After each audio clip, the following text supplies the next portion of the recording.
Well, thank you. It certainly is a pleasure to be here today and to spend some time with you to share a little bit about something that I think is a very, very important topic that quite often is overlooked in the field of magnetic resonance and MRA in particular, and that is case space. How do we go about making images with MR?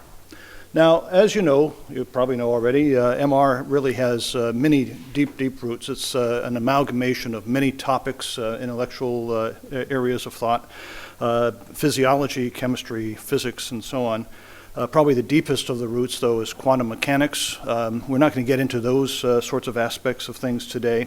But really what I want to focus on today, this morning, and talking about case space, is the role that information theory and those sorts of concepts and notions play in magnetic resonance. Now, when you think about magnetic resonance angiography, of course, it's a subset of magnetic resonance imaging. The magnetic resonance signal, which is a topic, of course, of great importance. We can spend hours talking about the physics behind MRI and the instrumentation about MRI. But inherently, the MR signal has two attributes. It has amplitude and it has phase. And changes in amplitude turn out to be an important source of information in MRA for certain types of acquisitions. Changes in phase can also give us a tremendous amount of information about flowing blood and so on. But how are images made in MR? And so if you will just indulge me for a few seconds, I'd like to just review very, very quickly how we go about making an MR image. We would start with an object that contains material that can provide a magnetic resonance signal. We put this object, in this case an apple, inside of a magnetic field, and we do some RF pulses, some things like that, but we end up with an MR signal. The MR signal, of course, has a frequency which is directly proportional to the magnetic field strength. The stronger the field, the higher the frequency is, and that's a relationship defined by the Larmor equation. That is the fundamental basics of all of magnetic resonance. To make an image, we need to have some spatial localization of what goes on, and so we apply a magnetic field gradient so that we make different parts of the object that we are imaging experiencing different magnetic fields. Therefore, we end up with different MR signals coming from different portions, so they will have different frequencies. But unfortunately, what we end up doing is collecting the total aggregate collection of all those MR signals. And so instead of getting a nice pure frequency that we can just look at and analyze and understand, we get an amalgamation of all those frequencies together. We go through a reconstruction process to end up with an image, in this case, of an apple. And this reconstruction process is all about this frequency analysis and converting frequency into a spatial distribution. And so keep in mind, the gradients provide that connection between frequency and space. All right, so case space. What is case space? Well, case space is the way of thinking about how we collect the data and how we convert it into something that is meaningful. And we have a tremendous debt we have to give. We have to recognize the work of Jean-Baptiste Fourier, who was a French scientist, mathematician, back in the days of Napoleon, and he brought to us some very, very important concepts in science. Today he is actually reasonably well known for the first description of the greenhouse effect, but his most important contributions was the notion of a Fourier series. And this graphic representation is actually quite nice. It's a beautiful representation showing how we can take an arbitrary function and decompose it into a string of, or a set of different sinusoidal functions. So here you see on the bottom trace a square wave, which is being very reasonably well approximated by just 4 different sine waves that have been added together in a vectorial fashion to do this. And this notion that we can take any mathematical function and decompose it into its Fourier components is really a very, very important notion of behind the Fourier transform, K-space, and so on. But to give you a different insight into how and what this all means is, let's go through a thought experiment. Let's assume we have a piano, and that piano, is quite dysfunctional. It only has 4 strings in that piano somewhere. And our job as spectroscopists is to find where those 4 strings are. Well, the obvious way to do this, of course, is you start at one end and you try to figure out where the strings are. And every time you encounter a sound, you put a mark on the chart paper.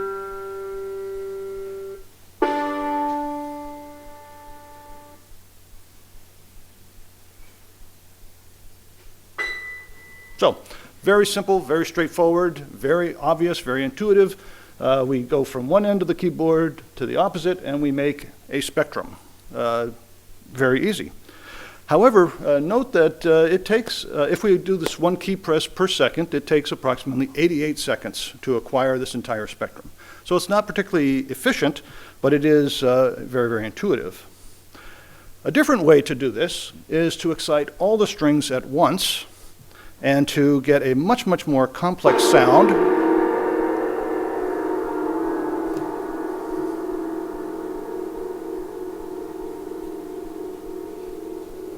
So, that was my wife's piano, by the way.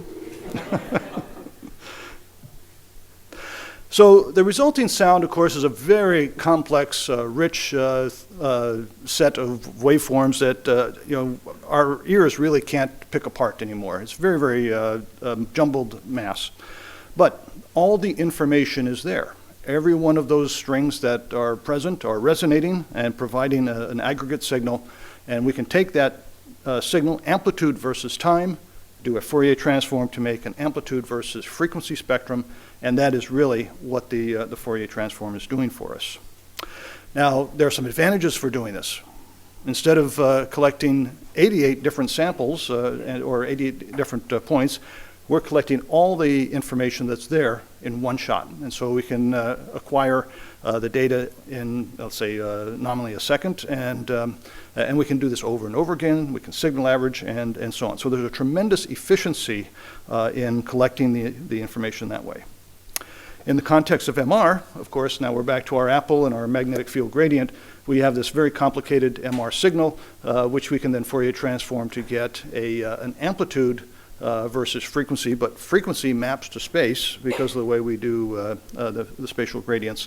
And so that's the first step of making an image. This is just a one-dimensional image, but we have strategies to do 2 and 3-dimensional images and so on. But I want to go back to Fourier pairs. Fourier pairs are mathematical functions, and they're really a handful that are very, very useful to know. And believe it or not, if you study this and you sort of memorize a few things about Fourier pairs and the mathematical operations that go there, you can start to do Fourier transforms in your mind, be able to look at a data set and get a rough idea of what the Fourier transform of that data set will look like. And some of the key pairs to remember are cosine waves, sine waves. Now remember, these are mathematical functions, so they extend plus and minus infinity. The Fourier transforms of those are impulses. An impulse has amplitude, but no width. So it has a location, and that location in the Fourier codomain is omega. Omega is the frequency of the sine wave. And so you can see as you change the frequency of the sine wave on the spectral point, these impulses will move left or right. Another very important Fourier pair is the pulse train. If you have an infinite train of impulses, the Fourier transform of that train is another pulse train. But notice, though, that the separation in one domain may be tau, and the separation in the codomain is 1 over tau. In fact, that is one of the characteristics of Fourier transform pairs, is that the units are reciprocals of each other. Here are a couple more. A square shape like this, a pulse or a boxcar function. The Fourier transform of that is a sinc or a sine y over y function. Curiously, a Gaussian always Fourier transforms to a Gaussian. But if a Gaussian is wide in one domain, it will be narrow in the codomain. There's this sort of this characteristic. A single impulse at the center, or at what we can define 0, gives us a constant offset. And then we can have sort of complex or more combinations of functions. Here's a sinusoidal free induction decay. That Fourier transforms to a Lorentzian line shape. So it has an offset of omega, but it has a finite width determined by, or inversely proportional to the size or the rate of the decay. Some very, very important things to keep in mind when dealing with these Fourier pairs is that addition works in both domains. If we can add two functions in one Fourier codomain, then we can add their Fourier transforms in the other domain, and everything works just fine. Multiplication is very, very different, however. With multiplication in one domain, we end up with a process called convolution in the other domain, and I'll speak a little bit more about that in the next slide. If we shift our mathematical functions around left and right, let's say, then that results in a phase shifts in the other domain. So a translation in one domain is a phase shift in the other domain. But a very, very important part or thing to keep in mind is that Fourier transforms are fully linear. They are reversible. We can go back and forth, take our information back and forth from by Fourier transform, going from one domain to the back, and we never lose information, nor do we insert or add information. So it's a way of taking data in one representation and providing a totally different representation for it. Now, convolution is important because here we have two functions that we can multiply together, and now you can start to see this is something that we do all the time. Here's a cosine wave. Of course, a cosine wave has infinite extent. It's started infinitely in the past and will go on infinitely in the future. But we don't tend to use pulses that way. We have a limited duration of that, say, cosine wave. So we just multiply that cosine wave with the pulse function to get a truncated cosine wave. Well, the Fourier transform of the cosine wave are the impulses at omega. The Fourier transform of this boxcar shape is the sinc function. And then the convolution of that impulse and the sinc function are the modulated sinc functions that you see here. And you can sort of get a sense of what convolution is all about. So that's right here. So armed with that sort of knowledge and the realization that when you do a Fourier transform, you are really just taking data in one form and putting it into a different presentation. And also realizing another very important point here that every single point in one domain, so here's a vector of 16 numbers here, and this is the schematic of what goes on behind the scenes in a Fourier transform algorithm, a digital algorithm. You'll notice that every single point in one domain contributes equally to every single point in the other domain. And this is a very important thing to keep in mind. As we think about these two domains, every point in one domain contributes to every point in the other domain. And I'll show you some examples and manifestations of that in a moment.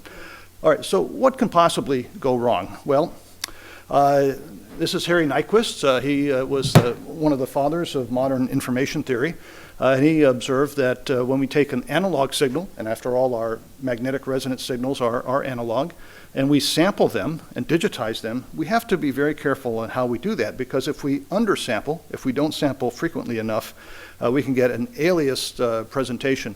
We can interpret the data as being a different frequency than it really is. And this is very, very important in modern life, because we use digital capture of information all the time. All right? Here's an airplane. This airplane is a perfectly normal airplane. It looks this way because we are using a digital sampling method to capture the visual scene. And here we have a visual manifestation of aliasing done with digital video capture. In MR, the result could be something that looks like this. But that may be difficult to understand, but when you put it in perspective like this, we look at the images this way. Now the notion of aliasing, in this case in the frequency direction, the left, right, and the sense of the image, is pretty obvious, is that we are starting to misassign the locations of things. All right, so how is imaging and K-space related? Well, K-space of an image doesn't look like it has much in the way of information just because of the nature of the Fourier transform. Here's a two-dimensional Fourier transform of that drawing of Jean-Baptiste Fourier. But keep in mind, though, that every bit of information is present in both images. And if we take the full image, yes, we can get a nice Fourier transform of the final image. But if we take just the very center of K-space, what we get is pretty much the amplitudes of the original image. And if we take just the outer portions of K-space, we get the edge detail. And this is an important notion, an important concept for understanding K-space in the context of magnetic resonance. Because here's the same thing, just with an example in the knee. Full image here.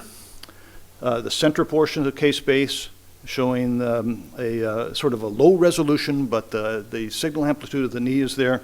And then finally, over here, we take the outer portions of K-space, and you can see the edge detail. One set of images that drives home the point that every point in a K-space is critical is this set. This is basically an image of a Fourier transform of the knee. But here, a small imperfection has been added. And the imperfection, which is similar to what's called a spike artifact in an MR scanner. We collect all this K-space, but there's one data point that's out of line. It has it's captured, that data point represents maybe an arc, a very small arc. And you can see just one tiny little point being out right here, just one little tiny point, introduces these zebra artifacts, zebra stripe artifacts. And this is a well-known artifact that field service engineers go after, but it really drives home the point that every individual data point in one domain contributes to every point in the other domain. Now in K-space, we can take advantage of several tricks. One is that we don't have to acquire an entire coverage of K-space. Quite often, we will go through and just collect a fraction of K-space, and we'll do a zero filling of the rest of it and do the Fourier transform of that. And we end up with an image that is somewhat interpolated. So we lose a little bit of resolution, but we get an image that is just fine. Another strategy, and we'll learn and hear a lot more about this later in the morning, is to undersample the data. So in other words, collect data maybe in a pattern that looks like this. So obviously we collect a lot less data, it's faster. We get an overlapped image, but then we can use the B1 field profiles to determine that full image. All right, so what does this all mean? Well, Fourier transforms are not necessarily intuitive, but once you study the functions, learn how they behave, you can actually, believe it or not, start to get a feel for how these things work, and you can start to almost do them in your mind. In general, large features in one domain are small in the other domain, and vice versa. And the units in one domain are the reciprocal of the units in the other domain. And we always have to be cognizant of undersampling in K-space, because that can lead to aliasing and other sorts of bad things. All right. But as we think about this, keep in mind that Fourier transforms are linear and fully reversible. It's just a way of converting one set of information into a different manifestation. It's the same information. No information is lost or created when you do a Fourier transform, one-dimensional, two-dimensional, three-dimensional. We've talked about this point several times. Every point contributes to every other point in the image. Another very important point is that modern Fourier transform algorithms are very, very fast. Almost, we can now do them in a blink of an eye. My very, very first paper as an academic scientist was a new Fourier transform algorithm, and I brought the Fourier transform down from being about 3.5 minutes down to about 30 seconds. I was so proud of that work, and now it's done in a blink of an eye. So the bottom line is, it really is hard to imagine MRI without Fourier transforms because of the way we do things, but it's easy to forget that they're there. So, all right, thank you very much.